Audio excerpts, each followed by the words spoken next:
जय जोहार। मैं गरिमा आप मन के स्वागत करत हूँ खबर 36 में। आगू बार वो खबर मन की ओर। कोरोना के कहर हा खत्म पूरा भी हो नहीं पाए, तिहू में नया स्ट्रेन आ गए। ये नवा स्ट्रेन ल लेके छत्तीसगढ़ स्वास्थ्य विभाग पूरा सतर्कता बरतत है। प्रदेश में 330 बेड खास तौर में कोरोना के नया स्ट्रेन बर तैयार करे गए हैं। स्वास्थ्य मंत्री टी.एस. सिंहदेव हा मीडिया वार्ता करीस, जहाँ नवा स्ट्रेन के खतरा के बारे में बताइस और रायपुर एम्स के व्यवस्था के बारे में जानकारी घलो दीस।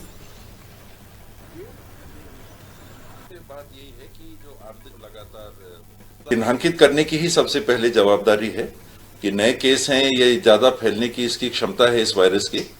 56%, 60% ज्यादा ऐसे भी जो वायरस था वो तेजी से फैलता है, और ये जो स्ट्रेन आया है ये और तेजी से फैलता है। तो उसके आगे अभी कोई बहुत चिंता की बात हो कि ज्यादा घातक है, ऐसी वैज्ञानिक कोई जानकारी नहीं आई है।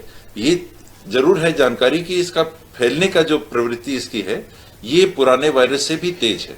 तो उस हद तक खास करके विदेश से आने वाले लोगों पे अब और ज्यादा निगरानी रखने की जरूरत है, चाहे वो ब्रिटेन से आ रहे हों, चाहे यूरोप से भी आ रहे हों। इन सब के ऊपर भारत सरकार को इनकी जानकारियां हम लोगों को, राज्यों को उपलब्ध करा देनी चाहिए, ताकि न केवल यूके के अलावा यूके से लगे हुए जो देश हैं, फ्रांस हो गया, स्पेन हो गया, यूरोप के अन्य देश हो गए, जहां इंग्लैंड से लोगों का आना जाना रहा है और आसानी से आना जाना डेली लगा रहता है। समुद्र के नीचे से टनल है बगल में, 1 घंटे से कम में एक देश से दूसरे देश वहां पहुंच जाते हैं, सैलानी हैं।